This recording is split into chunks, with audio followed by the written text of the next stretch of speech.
नमस्कार साथियों, आज हम कक्षा 10 की गणित शुरू करने जा रहे हैं। उसकी जो प्रश्नमाला है 3 बहुपद, उसका हम अध्ययन करेंगे। देखिए, आपने कक्षा 9 में एक चर वाले बहुपदों का अध्ययन किया और उसकी घातों का अध्ययन किया। आपने देखा कि किसी भी बहुपद में चर जो संख्या होती है उसकी अधिकतम घात बहुपद की घात होती है। जैसे यदि किसी बहुपद की एक घात है तो वह रेखिक है, यदि दो घात है तो वह द्विघाती है, यदि तीन घात है तो वह त्रिघाती है।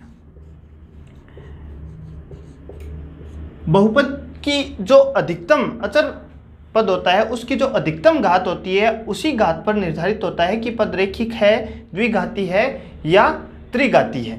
आपने कक्षा 9 में रेखिक पदों के बारे में अध्ययन किया जिसमें बहुपद की अधिकतम घात 1 होती थी। जैसे कोई पद होता था x प्लस वाई। उसके बाद आता है द्विघाती, अर्थात कोई भी इस प्रकार का पद एक ax square plus by plus z, जिसमें जो आपका चर पद है उस चर पद की अधिकतम घात 2 है। कक्षा 10 में हम द्विघाती बहुपदों का अध्ययन करेंगे। कक्षा 10 में हम विशेष प्रकार से द्विघाती बहुपदों के शून्यक, द्विघाती बहुपदों के एल्गोरिथम, इनके विभाजन, इनके बारे में हम बात करेंगे। तो सबसे पहले हम देखते हैं कि द्विघाती बहुपद होते किस प्रकार के हैं।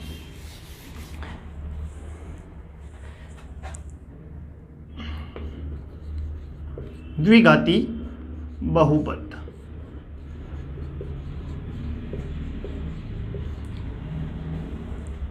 जिस बहुपद में चर पद की अधिकतम घात 2 है।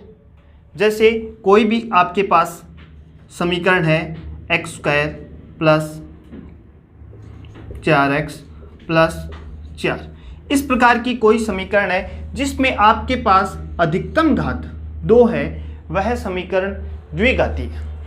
द्विघाती समीकरण के हल, उनके शून्यक, उनके बारे में हम कक्षा 10 में अध्ययन करेंगे। अब सबसे पहले हम बात करेंगे शून्यकों की। शून्यक क्या होता है?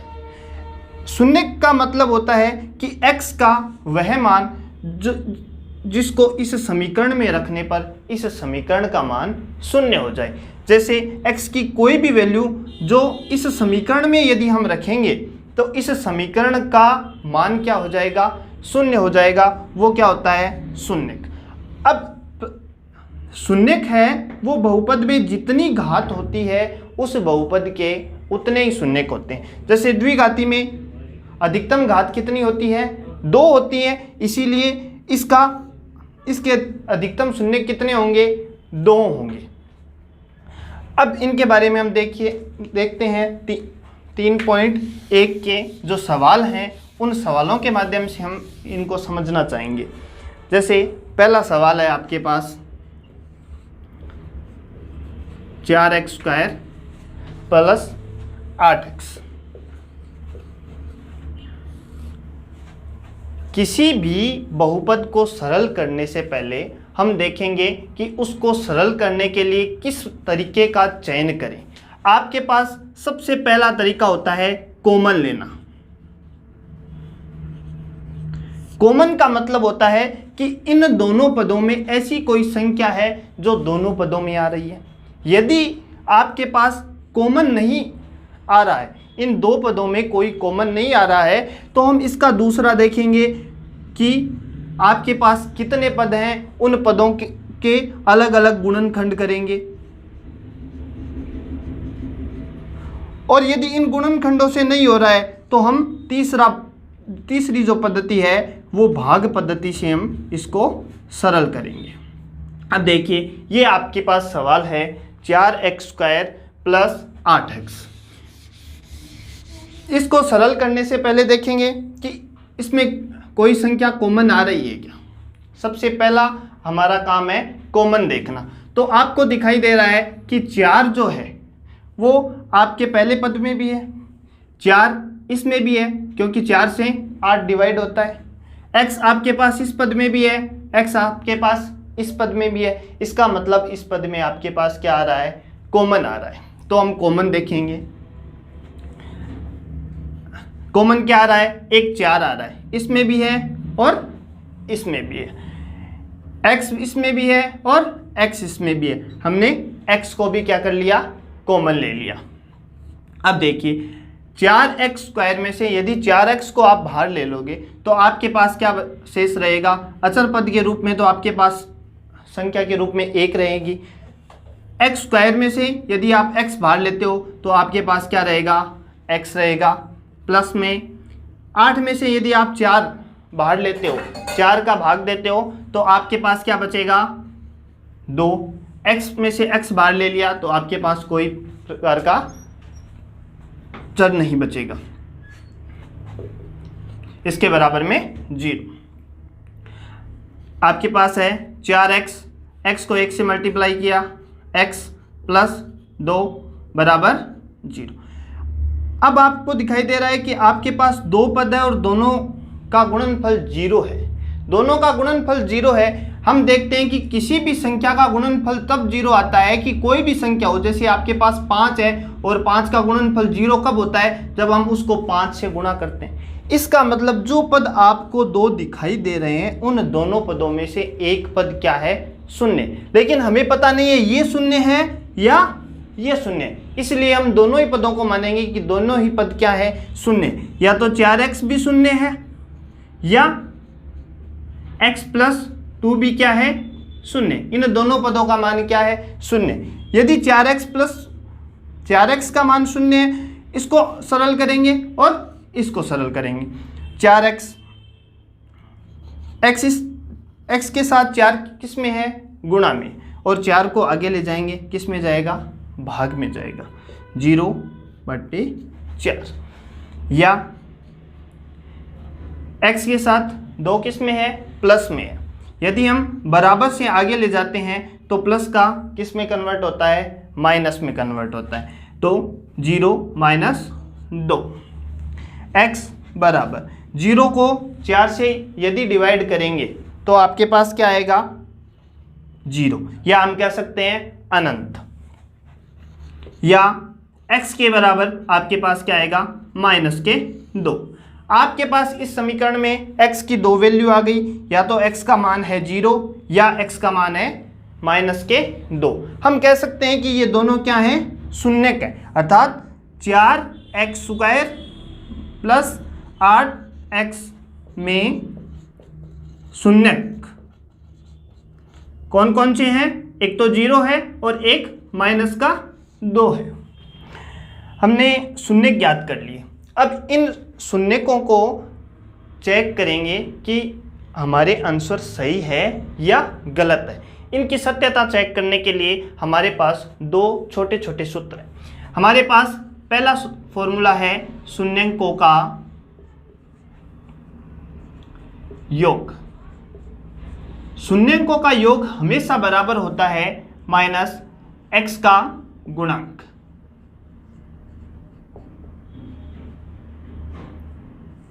बटे x² का गुणांक। x का गुणांक अर्थात ये और x² का गुणांक आपके पास ये। अब देखिए आपके पास जो शून्यकाएं हैं उन शून्यकों का क्या करेंगे, हम योग करेंगे। शून्यकाएं आपके पास 0 प्लस -2। ये ब्रैकेट क्यों लगाया हमने, क्योंकि 2 चिन्हों को हम एक साथ नहीं रख सकते। देखिए -x का गुणांक, x का गुणांक आपके पास क्या है, 8, माइनस का चिन्ह पहले से लगा हुआ है। x² का गुणांक, x² का गुणांक आपके पास क्या है, 4। इन दोनों का क्या करेंगे, जोड़ करेंगे। 0 -2 -8/4। अब देखो इस तरफ आपके पास क्या आ गया, -2। 4 से इसको विभाजित किया, आपके पास क्या आया, माइनस का 2। ये दोनों आपके पास क्या आ रहे हैं, बराबर। यानी हम एक पहली जांच में कह सकते हैं कि हमारे जो दो शून्यक हैं 0 और -2 दोनों क्या हैं, सही है। हमारे पास इसको चेक करने के लिए एक दूसरा फॉर्मूला और है, उसको हम और देखेंगे। शून्यकों का गुणनफल, शून्यकों का गुणनफल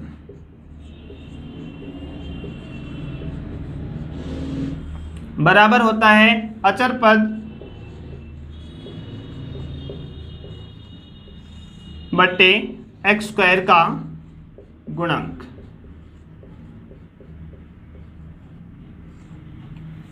शून्यकों का गुणनफल, आपके पास शून्य क्या है, एक 0 है, एक 2 है। इन दोनों को आपस में क्या करेंगे, गुणा करेंगे। 0 मल्टीप्लाई माइनस का 2 बराबर अचर पद। इस समीकरण में हमारे पास कोई भी अचर पद नहीं है।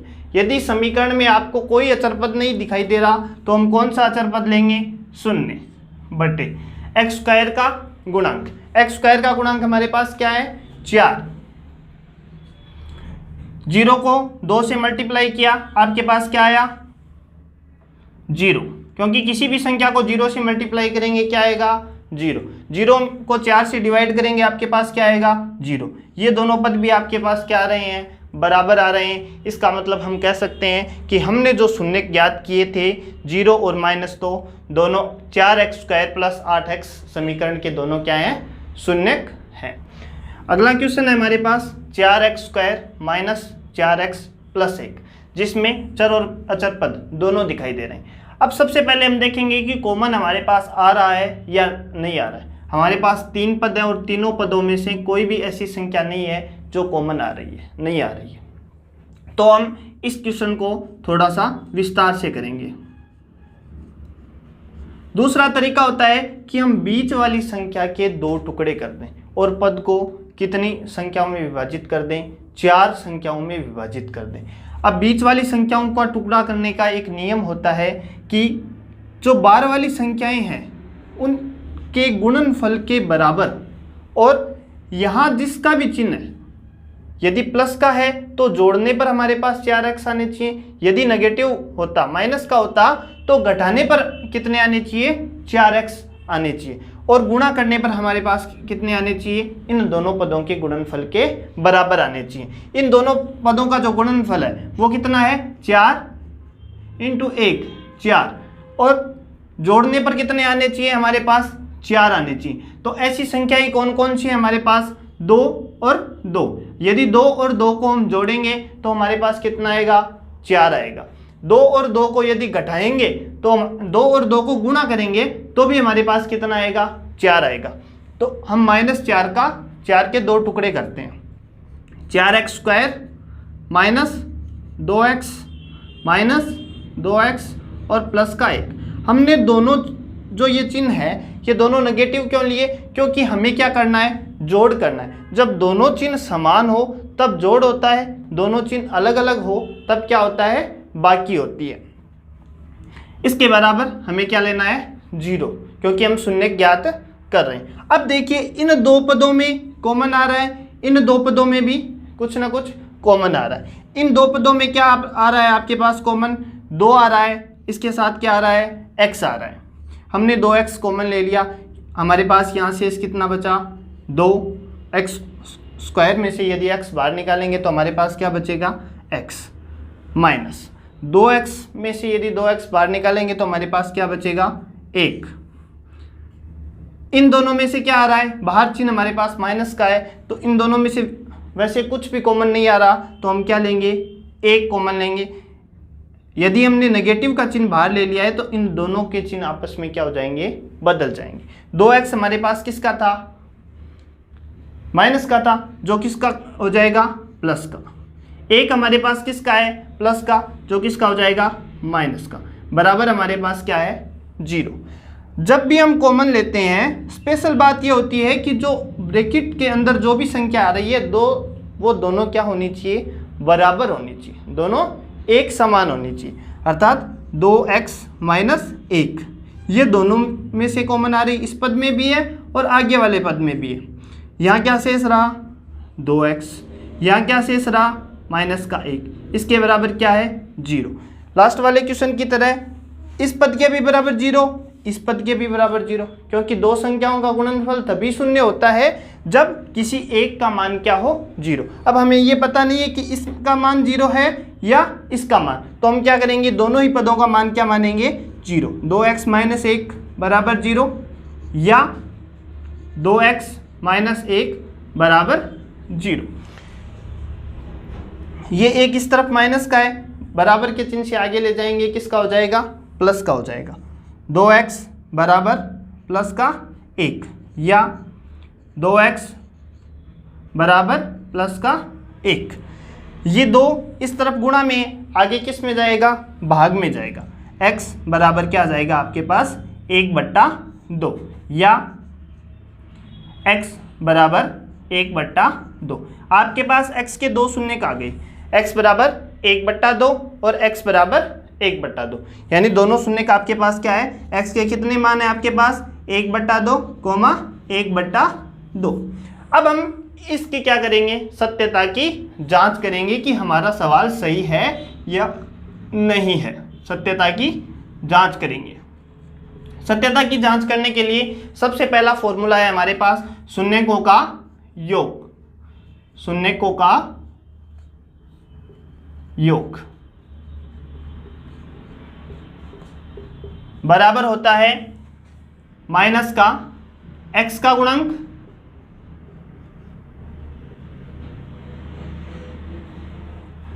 बट्टे x स्क्वायर का गुणक।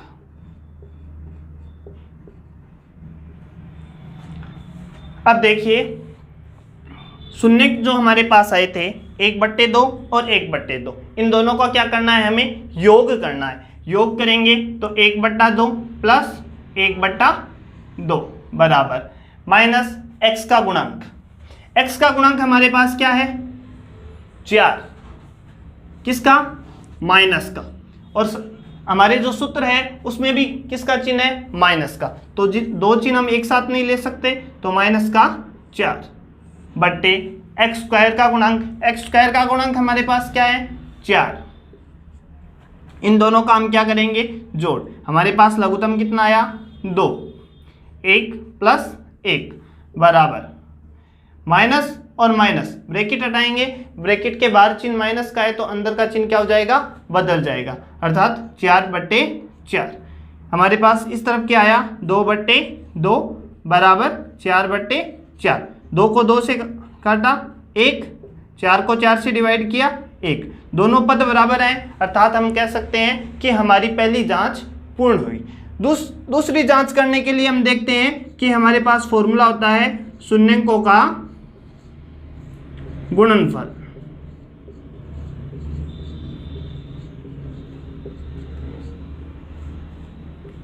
बराबर होता है अचर पद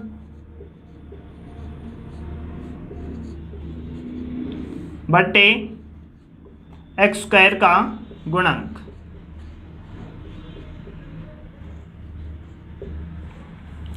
इस समीकरण में आपको अचर पद आपका कौन सा है 1, x स्क्वायर का गुणक हमारे पास क्या है 4, शून्यकों का गुणनफल शून्यक हमारे पास क्या है 1/2 गुणा 1/2।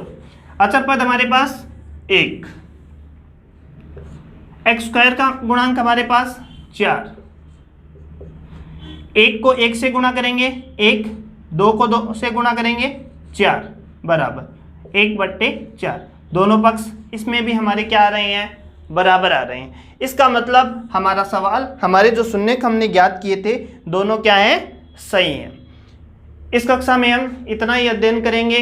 अगला क्वेश्चन देखने के लिए अगले वीडियो को जरूर देखें।